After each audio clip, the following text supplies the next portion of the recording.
오늘 여러분과 함께 고린도전서 4장 9절부터 있는 말씀을 우리가 공부하겠습니다.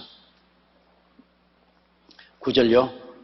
내가 생각건대 하나님이 사도인 우리를 죽이기로 작정한 자같이 네 말에 두셨으며 우리는 세계 곧 천사와 사람에게 구경거리가 되었노라.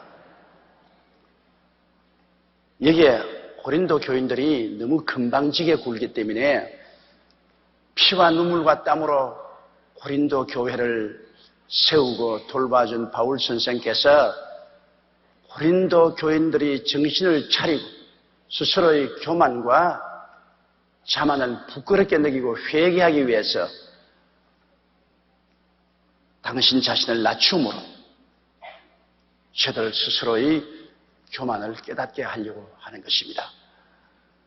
여러분, 자식이 부모의 말을 듣지 않고 속을 썩이고 고통을 주면은 부모가 자식에게 뭐라고 말합니까?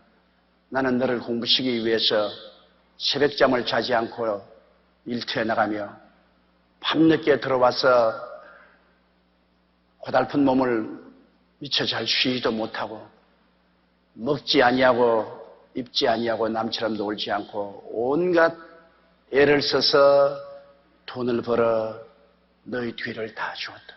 너가 이 부모의 공로를 아느냐? 어떻게 나는 이렇게 고생하고 수고하면서 너를 뒷받침해 주려고 하는데 너는 공부하지 아니하고 허랑방탕하고 세속적으로 나가느냐? 이렇게 부모가 교훈하지 않습니까? 이것은 자녀를 하여금 부모의 고생을 통해서 스스로의 행동을 비춰보고 회개시키려고 하는 것입니다. 부끄럽게 느끼고 겸비하게 나아져서 회개시키려고 하는 것입니다. 그러므로 바울 선생께서는 내가 생각건대 하나님이 사도인 우리를 죽이기로 작정한 자같이 미말해 두셨습니다. 교회는 사도가 제일 높은 직분인데도 불구하고 하나님은 사도인 바울 선생과 그 이외에 바울의 수행자들을 아예 죽이기로 작정한 자같이 많은 고통에 노출시켰습니다. 그리고 아주 사람들 중에도 가장 미말에 천대받고 멸시받는 미말에 뒀습니다. 세계와 천사와 사람에게 구경거리가 되게. 그것은 여러분 예수 그리스도를 보면 알 수 있습니다. 하나님의 아들 예수 그리스도께서 그보다 더 높은 이가 없는데 하늘과 땅과 세계를 지으신 창조주 하나님이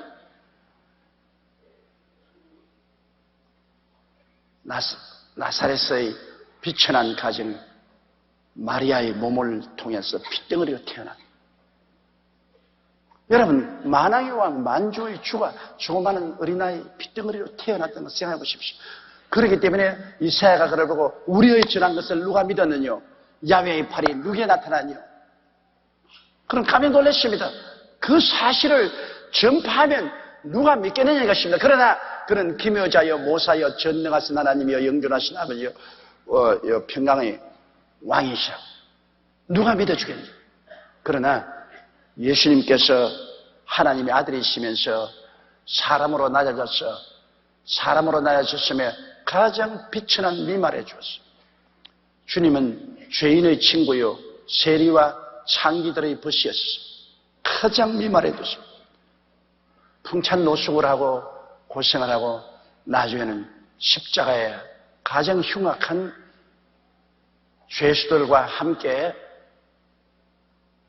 못이 박혀 온갖 수욕을 당하면서 죽으셨다. 감히 상상을 할 수 없지 않습니까? 그렇게 해서 그 주님의 공로를 통해서 우리 인생들을 구원하기 위한 것입니다. 우리 얼마나 공짜 열차 탔습니까? 우리는 예수를 믿음으로 말미암아 조금도 고생하지 않고 사망에서 생명으로 옮기고 지옥에서 천당으로 옮겨졌으니 이거 형언할 수 없지 않습니까? 그 예수님께서 우리 보고 뭐라 하십니까? 내 너를 위하여 몸버려 피 흘려 십자가 고난당해서 죽었구만 너 날 위해서 무엇하느냐 하면 우리 부끄럽죠. 예수님의 십자가에 우리 자신을 비춰보면 우리 자신이 부끄러워지지 않습니까? 우리가 회개하게 되죠. 저는 성찬식 때마다 마음이 형언할 수 없는 회개가 들어오는 것을 느낍니다. 성찬식에 자꾸 눈물이 나서 큰일 났어요. 이 성도들 자꾸 요새 인터넷에 울지 말라고 편지를 자꾸 해오는데, 아니 나는 성찬만 떼면 눈물이 납니다. 그리스도께서 날 위하여 몸짓고 피 흘려주시고 하나님의 아들이 그 억센 고통을 당한 것, 그에 비교하면 내가 한 일이 무엇입니까? 너무나 한 일이 없고 수고한 일도 없고 고생한 일이 없어서 주님 앞에 나오니까 눈물밖에 나오는 것이죠. 너를 얻어 눈물로서 못 갚을 줄 알아. 몸밖에 드릴 게 없어. 이 몸 드립니다. 여러분, 제가 성찬 때 우는 건 내 서름에 바쳐 우는 건 아닙니다, 여러분. 초상집에 가서 슬피 우는 사람 보면은 죽은 사람 위해서 우는 것보다 자기 서름에 복 받추어서 그 기회를 이용해서 우는 사람이 많이 있어요. 저는 성찬 때 내 서름에 복 받쳐 우는 것은 아닙니다. 예수 그리스도의 고난당하신 그 크신 은혜에 너무 감사해서 주님 위해서 한 일이 너무 없어. 우리 주 예수 그리스도를 위해서 무슨 공로를 세운 일이 없어. 너무 안타까워 우는 것이죠.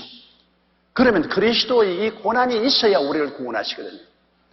그리스도의 그 고난 없이 우리가 구원받지 못하지 않아요. 그리스도의 고난을 통해서 대가를 지불하고 우리를 값주고 샀죠. 그러면 사도들은 예수 그리스도의 복음을 받아서 우리에게 전달할 때 그들이 그 억센 고난을 통해서 우리에게 복음이 전달되는 것이지 평안하게 복음이 전달되지 않잖아요. 남에게 은혜를 끼치려면 내가 고생을 해야죠. 맛있는 음식을 만드는 주부가 부엌에서 고생을 얼마나 합니까? 음식을 조리하는 거 쉬운 일이 아니죠. 그 고생을 하니까 나중에 가족들이 전부 다 밥상에 둘러앉아 아주 맛있게 음식을 먹지 않습니까? 편안하게 그 음식이 만들어졌습니까? 아닙니다. 주부가 부엌에서 고생을 했기 때문에 맛있는 음식을 먹죠. 주의 종이 목회를 잘하면 어떻게 하면 잘합니까? 그런 인터넷 질문이 요사이 많이 옵니다. 지방에 있는 목사님들이 어떻게 해야 큰 교회를 세우고 많은 성도들을 돌볼 수가 있습니까? 아주 간단합니다. 죽도록 고생해라. 성도들을 위해서 눈물을 흘리고 기도를 하고 성도들의 문제를 가슴에 끌어안고 안타까워 느끼고 하나님께 부르짖고 그렇게 하면은 하나님께서 일용할 양식도 주시고 레마를 주시고 성령의 은혜를 주시고 돌볼 수 있지. 편안하게 남 잘 때 다 자고 남 놀 때 다 놀고 호화스럽게 살면서 성도들에게 복음을 증가하여 구름대같이 성도가 모여오기를 기대하는 것은 쓰레기통에서 장미꽃을 구하는 것보다 더 못한 것입니다. 고생의 대가 없이 결코 열매를 맺을 수가 없습니다. 농부가 가을에 추수하기 위해서 겨울에 거름 내지요.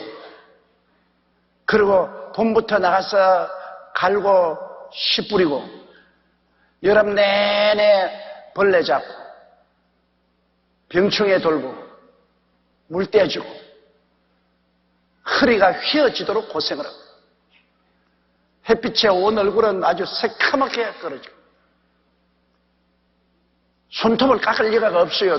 흙을 만진다고 닳아가지고 자연적으로 없어졌는데 뭐 깎을 필요가 있어요. 그 결과로 가을에 추수를 하는 겁니다. 그냥 봄부터 가을까지 늦잠 자고 편안하게 세월을 즐기면서 좋은 추수를 거둘 수는 없죠.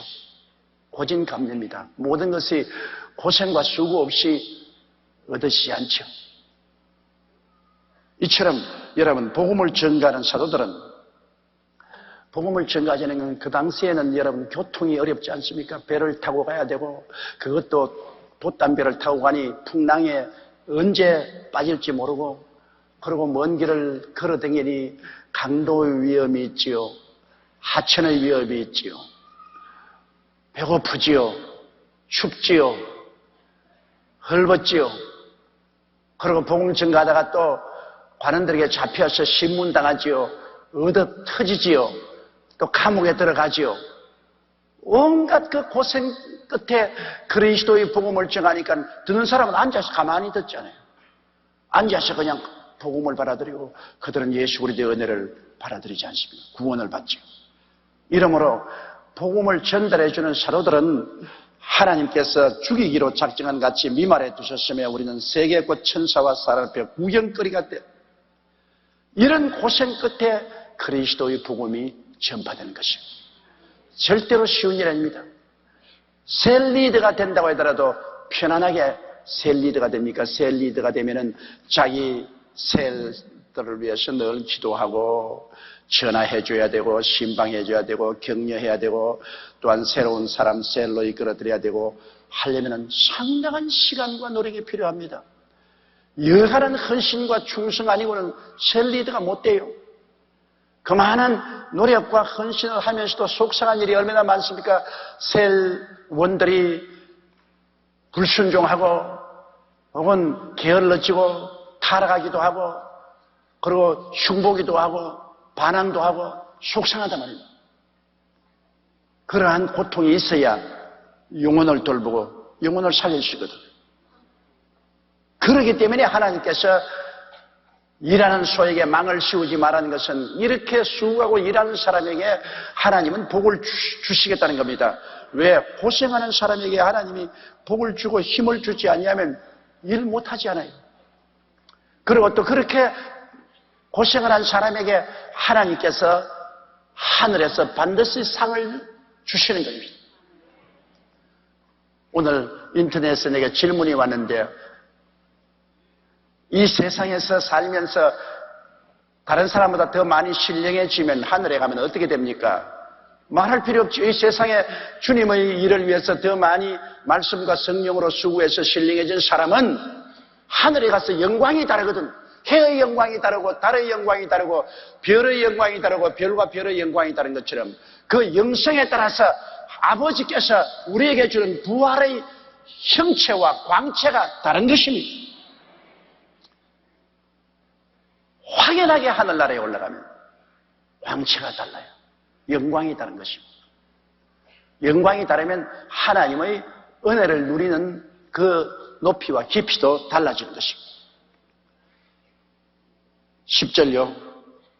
우리는 그리스도의 연고로 미련하되 너희는 그리스도 안에서 지혜롭고 우리는 약하되 너희는 강하고 너희는 존귀하되 우리는 비천하여. 이제 바울 선생께서 좀 화가 났어요. 고린도 교인들이 금방지게 굴고 자랑하고 이제 바울은 사도도 아니다. 우리는 바울 같은 사람 소용없다. 이렇게 아주 오만하게 노니까 주님께서 바울 선생을 통해서 고린도 교인을 꾸짖되 이것은 바울 사도를 성도들 앞에서 스스로 비천하게 낮춤으로 사람들을 고린도 교인들을 부끄럽게 하는 거죠. 뭐 자타가 공인하게 바울 선생은 하나님의 사도요. 하나님이 바울을 통해서 고린도 교회를 세웠고 그 성도들을 전도해서 구원시킨 분입니다. 자타가 다 공인하는 바죠. 그런 존경받고 위대하고 훌륭한 사도가 자기 자신을 극단적으로 낮추음으로 말미암아 부끄러움을 느끼게 하는 것입니다. 부끄러움을 느끼게. 고린도 교인들이 정말로 바울 선생의 이 말을 듣고 자기들이 너무나 했다, 잘못했다, 벌거벗은 수치를 느끼고 회개시키려고 바울 선생은 진실을 그렇게 말한 것입니다. 우리는 그리스도로 연고로 미련하되 너희는 그리스도 안에서 지혜롭다. 이 말은 바울 선생께서는 예수 그리스도를 위해서 사람들 보기에는 저 미련한 것 봐라. 저런 정도의 학식이 있고 지식이 있으면 바울은 헬라 철학에 능통하고 그리고 유대의 율법에 흠이 없는 지식을 가진 사람입니다. 저런 정도로 능력 있고 유식한 사람이면 돈벌이도 잘할 것이고 편안하게 살 수 있을 것이고 존경받을 수 있는데 저거 바보 아니야? 사람들 앞에 나가서 예수 전도하다가 얻어맞고 침배아픔을 당하고 발길로 채이고 집도 없이 정처 없이 돌아다니고 이런 삶은 저 바보 아니야. 사람들은 바울을 미련하게 하지만 바울의 복음을 들은 성도들은 어떻게 합니까? 그리스도 안에서 지혜롭지 않습니까? 예수 믿고 구원을 받고 영생을 얻고 성령 받고 하나님의 은혜를 입어서 영혼이 잘 되고 범사에 잘 되며 강건한 신앙을 얻고 나가니까 얼마나 지혜롭게 보입니까? 너희는 주 안에서 지혜롭지만은 너희를 그리스도로 인도하기 위해서 온갖 희생을 함으로 사람들에게 멸시와 손가락질과 천대를 받는 것은 우리는 미련하게 보이지. 오늘 셀리들 보고 사람들 그렇게 말할 것입니다. 여러분이 옛날 동창생들이나 개 모임에 나간 사람이 저거 완전히 예수 믿다가 미쳤어. 옛날엔 우리 동창회도 잘 모이고 개 모임도 모이고 버스 타고 저 강원도로 놀러도 가고 경포대 가서 회도 먹고 그러더니 요새는 완전히 해가닥 돌아버려가지고서 밤낮으로 무슨 세리니 뭐니 한다고 가방 들고 자기 돈 써가면서 아침부터 저녁까지 열심히 나와서 전도한다고 댕기고 권면하고 댕기고 완전히 돌았어. 이제 버린 사람이야. 우리 멤버에 끼워줄 수도 없어. 사람들에게는 손가락질 당합니다. 그러나 그런 수고 때문에 셀 멤버들은 성령 받고 하나님께 평안을 얻고 축복도 받고 그 기도를 통해서 병도 낫고 문제도 해결되고 그렇게 되잖아요. 그러므로 여러분, 남이 안 보는 데서 수고하는 사람이 있어야 남이 보이는 데서 영광을 얻을 사람이 생기거든요. 이러므로 바울 선생은 우리는 예수 그리스도 연고로 그리스도 전가하기 위해서 사람들에게 다 미련하게 손가락질을 받으나 너희는 예수 그리스도의 복음을 듣고 은혜를 입어서 그리스도 안에서 지혜롭고 우리는 약하나 너희는 강하고. 왜? 가르치는 사람은 약합니다. 무한정으로 약합니다. 왜 그러냐? 사람들을 잃어버리지 않으려고, 영혼을 잃어버리지 않으려고 자꾸 참지 않아요. 여러분, 부모가 왜 약합니까? 부모가 무슨 힘이 없어 약합니까? 자식을 사랑하고 잘 기르려니까 못되게 구는 것도 참고, 먹고 싶은 것도 부모가 안 먹고 자식에게 먹이고, 입히고 싶은 것도 입고 싶은 것도 자식에게 입히고 부모는 입지 아니하고, 그리고 편한 자리에 자식들 재우고 자기는 험한 데 자고. 그 부모가 힘이 없어 그렇습니까? 안 그렇습니다. 자식을 사랑하기 때문에 잘 기르기 위해서 좋은 것은 자식에게 주고 나쁜 것은 자기가 취하는 것은 스스로가 약해지는 것입니다. 주의 사업도 그와 같아요. 주의 종이 양무리를 치려면 스스로 약해집니다. 주의 종이 양무리에게 굴림해가지고서 협박하고 공갈하고 고함축하면 양무리 다 잃어버리죠.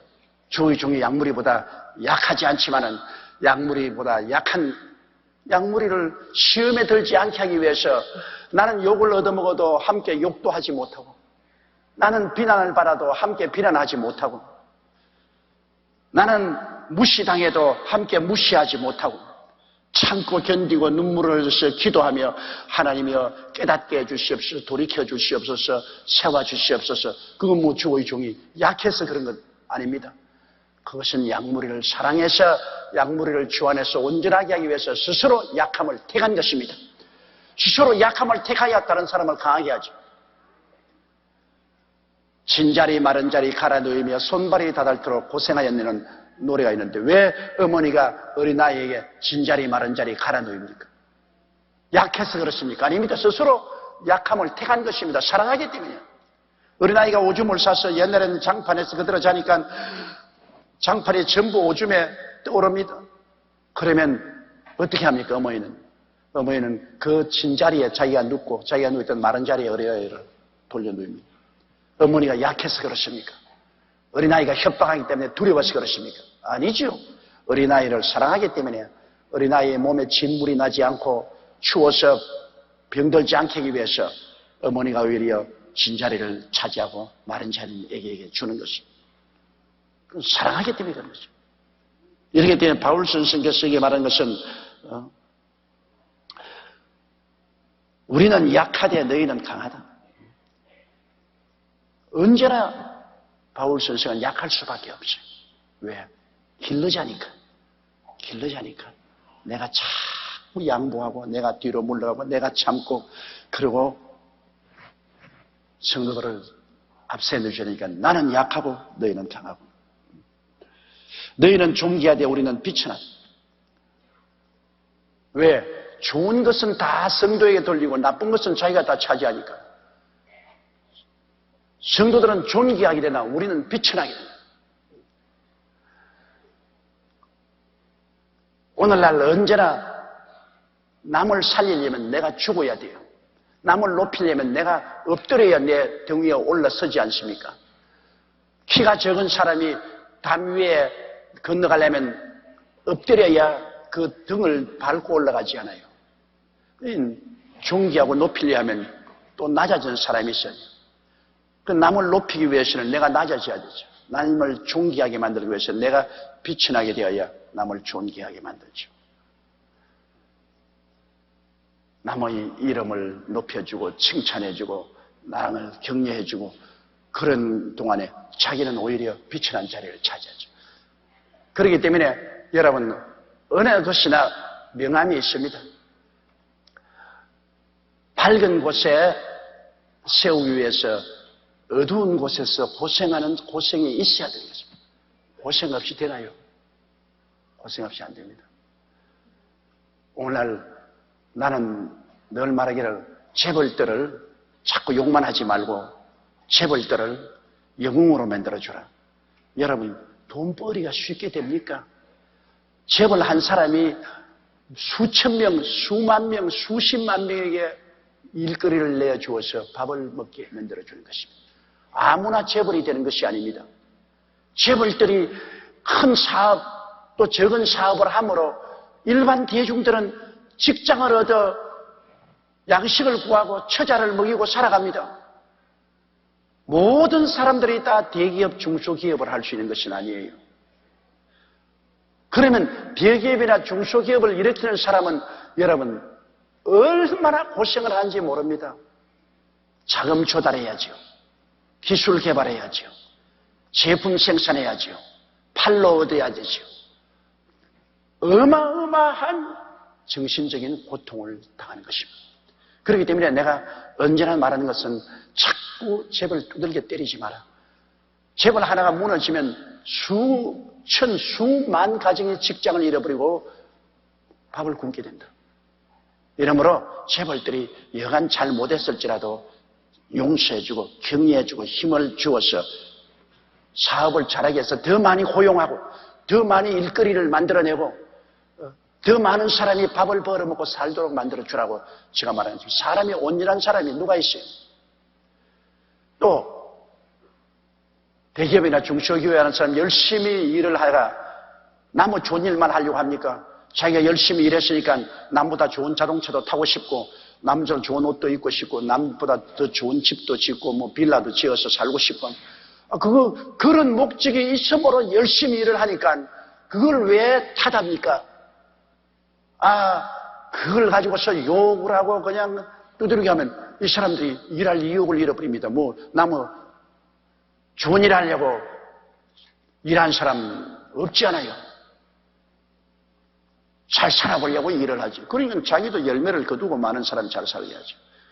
그런데 재벌이 되고 돈을 벌기 위해서는 남이 안 보는 데서 굉장한 고생을 해야 재벌이 되는 겁니다. 그까지 올라올 때는 지금은 사람들 보기에는 아주 좋은 차 타고 큰 사무실에 앉아있고 사람들이 다 곱싱거리 같지만 그거를 이렇게 세울 때는 죽기 아니면 살기로 피와 눈물과 땀을 흘려야 돼요. 어마어마하게 기도하고 애쓰고 노력하고 고통을 겪어야 큰 교회를 이루지요. 지금 이루어진 교회만 보고 왔다 여의도 순복음교회 굉장히 크구나. 이것은 현재 이루어진 것이지 지난 과거에 44년 동안 걸어온 피와 눈물과 땀과 한 캄한 수없는 터널을 생각하지 않습니다. 나는 솔직히 말했어요. 하나님께서 너 지금 66세지만은 너 청춘으로 도로 돌려주어서 20대로 돌려줄 테니까 도로 이 길을 걸어오겠느냐? 안 걸어와요. 또 그렇게 너무 오래 살면 지치기도 하겠거니와 내가 알고는 이 길을 못 걸어온다는 그 말입니다. 알고는 못 걸어봐요. 너무나 가슴 조이고 눈물 흘리고 죽기 아니면 살기로 발버둥을 치고 지나온 길이기 때문에 알고는 안 걸어온다. 그 많은 사람이 저게 자서전을 적으라 그래요. 미국에서도 뭐 자서전 적으면 계약해서 뭐 계약금으로 당장 10억을 내놓겠다 그랬는데 제가 자서전 안 적는 이유가 있습니다. 왜냐? 제가 일생을 걸어오면서 많은 어려움도 당하고 좋은 일도 많이 당했지만 자서전을 쓰면은 좋은 점만 적고 나쁜 점은 안 적게 되는 것입니다. 거짓말하게 돼요. 자서전이라는 것은 자기 살아온 일생을 기록하는데 자기 살아있는 동안의 일생을 언제나 미화하지 자기의 솔직한 실패와 낭패와 좌절과 절망과 나쁜 점은 기록 안 하려고 한단 말이에요. 거짓말을 하게 돼요. 그래 거짓말하기 때문에 난 자서전 안 적어요. 내가 죽고 난 다음 다른 사람이 나의 생애를 파헤쳐가지고서 좋은 점 나쁜 점을 다 적는 것은 그건 좋지만은 살았을 전에 내가 자서전 적으면 거짓말하기 때문에 얼마나 돈을 주겠다 해도 안 적어요.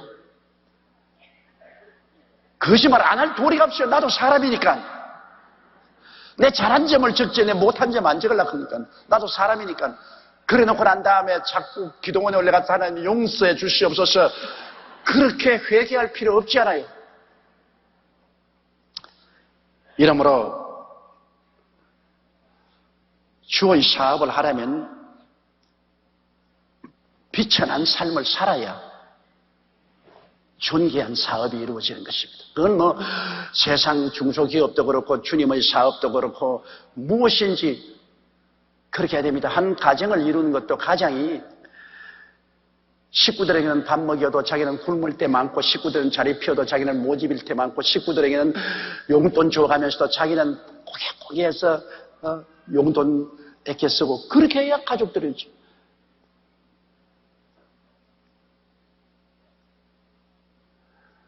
자기가 잘 먹고 잘 입고 배부르고 돌아다니면 식구들 굶주리게 하잖아요. 나 오늘 인터넷에 온 신앙 상담에 보니까 남편이 도박을 해요. 나가서 도박을 해가지고서 있는 돈 다 때려놓고 집도 다 잡혀서 저당 잡히게 하고 자기는 댕기면서 도박도 하고 술도 먹고 담배도 피우고 세상을 하면서 가족은 헐벗고 굶주리고 아주 어렵게 되었어요. 내게 신앙 상담에 나는 어떻게 해야 됩니까? 부인이 편지를 왔는데 땅팔로를 써요. 땅팔로를 써요. 나는 어떻게 합니까? 그대로 내버려두면 굶어 죽는 거예요. 여러분 어떻게 하면 좋겠습니까? 어떻게 대답할까요? 나 그런 편지에 대답해달라고 하는데 내가 그냥 인터넷 대화장을 열어놓고 후회가 돼요. 후회가 돼요. 대답을 할 수가 없어. 남편은 도박꾼이고 있는 것 없는 것 다 팔아먹고 집에 와서는 부인을 명태 때리듯이 부고 때리듯이 두들겨 패리고 자식들은 학교도 못 가고 나는 어찌할까요? 어디에서 희망을 얻을 수 있습니까? 이야, 참 이 세상을 살아가는데 여러분 그 가장이 자기 스스로의 취미와 행복을 취하니까 온 식구들을 다 고통스럽죠. 그러나 착실하고 훌륭한 가장들 많지 않아요. 아침에 일찍 일어나고 저녁에 늦게 누우며 고생하고 열심으로 일해서 처자들을 잘 살게 만들어준다. 자기는 용돈 한 푼 아껴가면서 발발 떨면서 자식들에게는 용돈 다 나눠주고 자기는 10년 입은 옷 그대로 늘 입으면서 처자들에게는 새 옷 사주고 그 훌륭하지 않습니까? 그런 고생하는 사람이 있어야 또 그 고생의 결과로 영화를 누리는 사람이 있지 않습니까? 한 사람이 비천할 줄 알아야 다른 사람을 존귀하게 만들어주죠. 똑같이 존귀하게는 이 세상 법칙이 안 되는 겁니다. 하나님 아들조차도 비천하게 되어 십자가를 짊어졌기 때문에 우리가 영혼이 잘됨같이 범사에 잘됨에 강건하고 생명을 얻어 넘치게 얻고 천당까지 얻게 되었는데 이 세상에 공짜가 어디 있어요? 수고해주는 사람이 있어야 그 열매를 거두죠. 그러므로 버는 사람 따라 있고 쓰는 사람 따로 있다는 말이 있습니다. 여러분 바울 같은 그러한 분이 우리는 그리스도의 연고로 미련하되 너희는 그리스도 안에서 지혜롭고 우리는 약하되 너희는 강하고 너희는 존귀하되 우리는 비천하다. 11절요. 바로 이 시간까지 우리가 줄이고 목마르며 헐벗고 매맞으며 정처가 없고 참 사도된 것 정말 너무나 불쌍하잖아요. 바로 이 시간까지, 바로 이 편지를 쓰는 이 시간까지 우리는 줄인다. 일정한 직업이 없이 계속해서 여행을 하면서 복음을 전하니까 줄이죠. 이 줄인다는 말 여러분 참 재밌습니다. 옛날에 서대문에서 우리 최하실 목사님과 함께 두 번째 개척을 할 때 그때는 60년대 우리 교회가 뿐 아니라 우리 한국이 굉장히 가난할 때입니까? 더구나 이 순복음교회는 가난한 사람들만 모여왔어요. 부자들은 다 다른 교회로 가고. 그러니까 우리 성도들은 다 현저동, 아현동의 저 산꼭대기 판자촌에 줄어 있었는데 그래서 우리가 천국 제일 동네라 그러죠. 높은 데 있으니까 주님 오면 제일 먼저 올라간다고 해서 천국 제일 동네라 했는데 정말 그때 가정마다 신방하면 참 가슴이 아파서 우리 있는 것 주고 또 주고 다 주고도 줄 것이 없을 정도입니다. 왜냐하면 아예 그냥 판자촌에다가 그냥 이 깡통 천정에 덮어놓았는데 파벽풍창이야. 그냥 겨울인데 바람이 확. 그런데 아주 연탄 나루를 울뚝도 안 붙이고 그냥 방 한가운데 놔놔도 연탄 가스 먹어서 안 죽어요. 연탄 가스도 어지간히 잘 살아야 데리고 가지 너무 못 살면 안 데리고 갑니다. 어지간히 잘 살아야 뭐 방에 뭐 연탄 가스가 있어요. 이거는 뭐 노박 그냥 연탄 가스가 따라도 바람이 가스를 데리고 가자. 그냥 가스 데리고 나가버리기 때문에. 그러나 골치가 늘 아프지요. 나는 지금도 내 눈에 생생합니다. 자매님 한 분이 해산딸이 되어 왔는데 남편은 지게 치고 벌이를 하는데 얼마나 못 먹었던지 뼈만 남았어요. 뼈와 가죽만 남았으니까 폐병이 걸려서 피를 토하는데 만삭이 되었어요.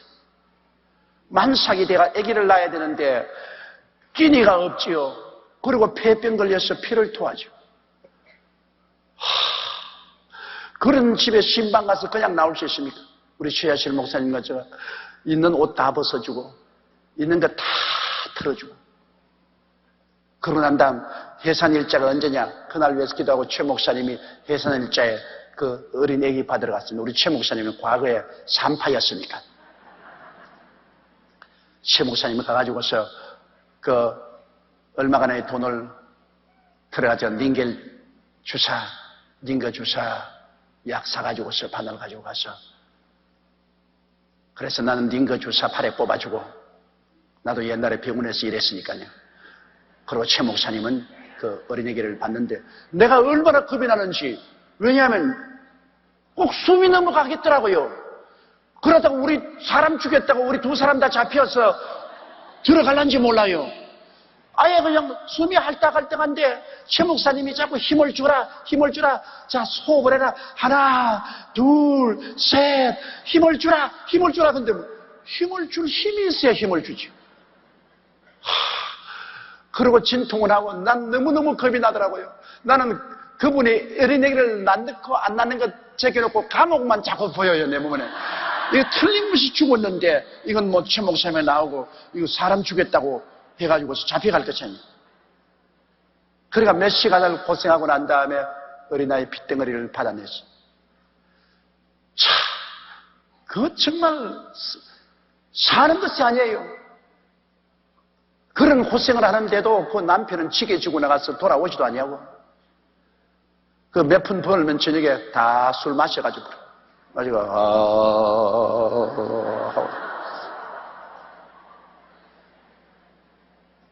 그런 것이 대다수의 우리 교인들이기 때문에 어느 곳에 가도 뭘 밥 한 끼 내놓은 사람 없어요. 아침밥 먹고 나가서 아침 9시면 신방하면 밤 10시나 11시에 돌아오는데요. 둘이가 내려오면은 그때는 이런 조그마한 수레에다가 차를 파는 사람들이 많았어요. 따끈한 차를 팔아요. 그래 찬물을 얼마나 많이 마셨던지 나중에 집에 돌아오면 뱃속에서 출렁출렁 뱃속에서 출렁 소리가 납니다. 그래서 저는 몸이 원래 허약했기 때문에 그러므로 너무 지쳐서 견딜 수가 없어. 최 목사님하고 많이 싸웠습니다. 최 목사님이 또 신방 가자 하면 날 죽여요. 날 죽여. 아예 죽여버리라고. 그러면 최 목사님은 나를 그러면 이 약물이가 조 목사 약물이지 내 약물이야? 내가 무엇 때문에 애를 쓰냐? 조 목사 목회 성공시키려고 내가 애를 쓰는 것이지 왜 날 보고 성을 내? 왜 날 보고 성을 내? 그러면 또 그 말이 맞아요. 그럼 또 내가 할 수 없어 또 성경책 들고 또 나가요. 그러니까 별 도리 없이 줄이죠. 참 많이 굶었습니다. 불광동에 목회할 때 너무나 많이 굶었어요. 그때 소원이 뭐냐면 쌀밥 한 번만 먹어봤으면 얼마나 좋겠냐. 참 쌀밥 한 상 차려놓고 먹었으면 한이었겠다. 왜 늘 밀가루 반죽만 먹었으니까. 그래서 그런 헐벗음과 굶주림이 없이 어떻게 하나님 나라를 세웁니까? 내가 그래서 요사이 훈련받고 나가는 주의 종들이 굉장히 마음에 슬퍼하고 될 수 있으면 안 나가려고 애를 쓰는 사람 많습니다. 내가 늘 그들께 말합니다. 너희 가서 죽어라. 교회란 것은 너희가 죽은 무덤에서 부활의 꽃으로 교회가 피는 것이다. 쉽고 편안하게 교회가 세워질 것이라고 생각하지 말아라. 잘 먹고 잘 입고 잘 살고 편안한데 교회라는 꽃이 필 것으로 생각하지 말아라. 너희가 나가서 죽으라고 보내는 거다. 사람들은 괭이와 호미로 땅을 파지만 너는 뭉텅한 십자가로 사람의 마음을 파야 된다. 그게 쉬운 줄 아느냐? 아니다. 너희는 내가 죽으러 보내는 것이다. 너희는 가서 죽으면 너희의 시체 위에서 교회라는 아름다운 부활의 열매가 맺어지는 것이다. 제가 말은 그렇게 보내면서도 마음이 안 됐어요. 왜냐? 옛날이나 오늘이나 교회를 세운다는 것은 주의 종의 희생의 터전 위에서 세워지는 것이지 평안하고 안일한 생활 속에서 교회는 세워지지 아니하고 또 주의 종이라는 것은 혹독한 시련과 고통을 겪어야 입에서 복음이 나와요.